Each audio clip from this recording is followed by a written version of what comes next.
Good day everyone. Welcome to our vlog. We are the students of DSIT 2A from DSU Bustos Campus.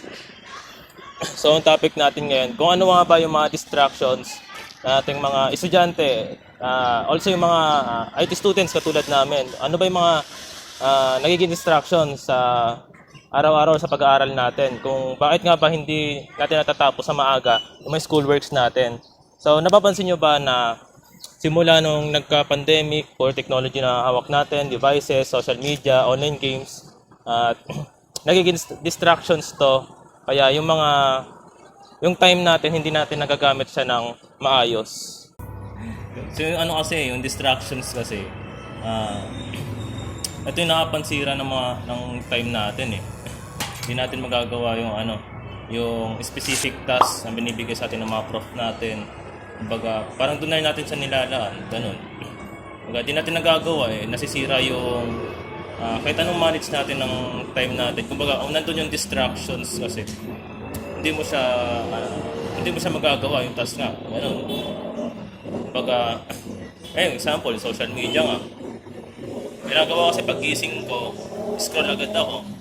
Scroll, check ko yung mga messages, notifications, ganun. Pag di naman ako nag-online games kasi nawala na yung hilig ko sa online games. Pwede na! Kaya lang sa social media talaga nakaka-addict. Sa mga tool ko. Yung issue ko, yung yung 500 pesos per day. Ganun. So, ikaw? Sa akin naman, pre, yung distraction sa akin, siguro yung online games. Nakaka-addict ba siya? Opo. Basta medyo naano ako ngayon sa online games. Para mas nauuna ko sila kaysa sa pinapagawa ng mga prof natin. Minsan nga, meron parang time, yung screen time ko. Umabot ata ng 8 hours yung screen time ko sa cellphone. Ganun kalala yung distraction na nagagawa sa akin ng online games. Ikaw, pre? Parang di ba, laro ng computer, mag-dinis lang talaga. Narinig ka ba? Hindi, pre. Imbis na Lahat naman natin yan eh. bubuksan ko yung computer, imbis na magko-code ako, iba yung mabubuksan ko eh. Ano yun? Steam. Steam na mabubuksan, tapos wala na. Laking oras Gastos na ba, na. Kakabili ko nga ng laro eh. Sa online games din eh. Yung katulad nga, Carlo, social media ako, pag-iising ko may daily commissions agad ako eh. Yung daily commission sa laro, daily commissions ko na rin sa totoong buhay eh. Pag-iising ko sa umaga, naglalaro agad eh. Dari, yung unang commission, mag-Genshin, gawin yung comms doon. Sunod, Valorant, check ko yung doon, yung shop ko, kung maganda ba. Kung maganda yung shop ko, yun, mapapagastos. Sunod naman nun, Roblox, kasi pag tinaman na, wala na talaga akong nagagawa sa sa mga projects natin kasi sa dala ng online games, maraming na lang, ganun. Maramihan sa atin mga games yung games na. Pagka kasi, yung distraction gara rin. Yung naka-set na sa utak mo naka-set na sa utak mo yung task na to, tatapusin ko. Pag open mo ng cellphone, mamaya na lang. Parang bilang nakahati yung oras sa dapat yung gagawin natin sa yung schoolworks napupunta pa sa parang sa social media. Sa online games, na-addict din naman natin sa online games. Valorant, nakalaro pa nga ako. After ng klase, diretso agad ang TNC. Pero isang beses lang. TNC.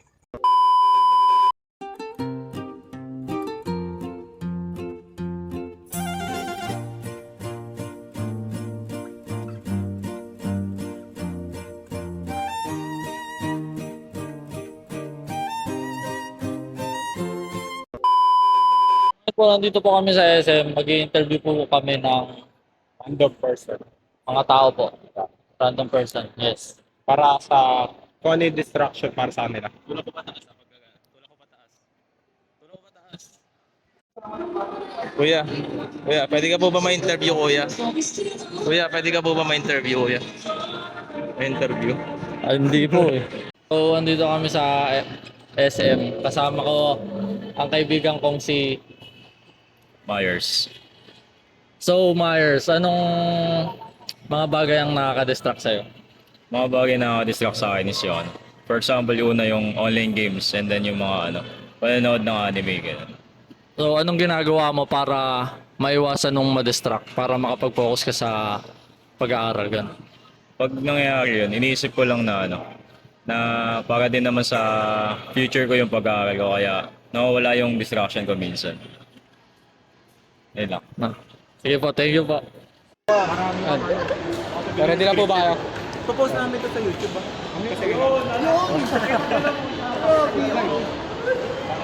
So para sa video po namin, saan po kayo nag-aaral?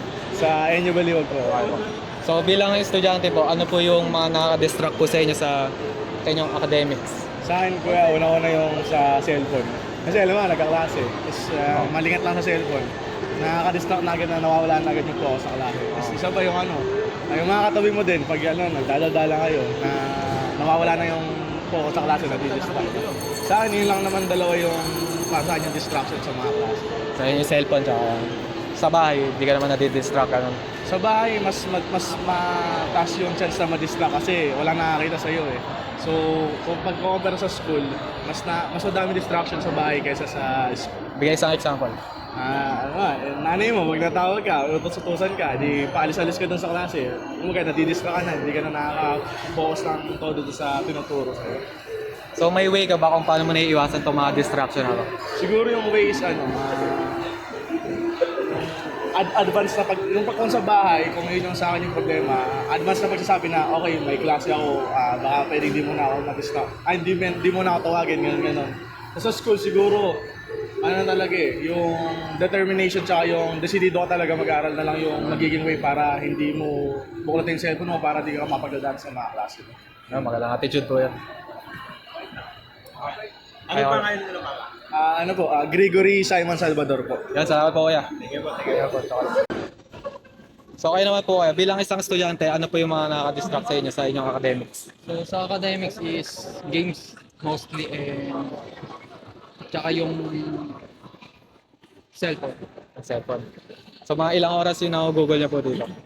Bale, kung gano'n, so if games is tumatagal ko minsan ng mga 5 to 7 hours sa bahay and masyadong napafocus so may mga instance na hindi ako manage to have school works ganun. And sa school naman, cellphone mostly kasi parang nakapag-Facebook ako doon and Messenger pero much less sa pag-consume. So ano yung mga way mo para maiwasan yung distractions na to? So sa bahay is pagdating may time management. So kunyari sa umaga maglalaro ko and then pagdating sa hapon which is gagawin ng mga schoolworks up to night. So pag sa school naman is tinatry ko yung best ko na i-lessen yung paggamit ng cellphone and much better na makinig sa Okay. Salamat po kuya. Kain na po kaya ice cream. Ayan.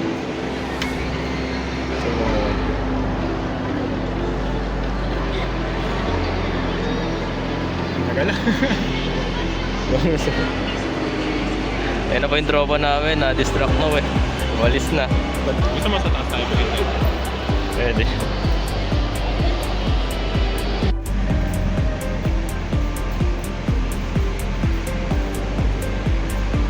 Kuya, huwag niyo po akong video at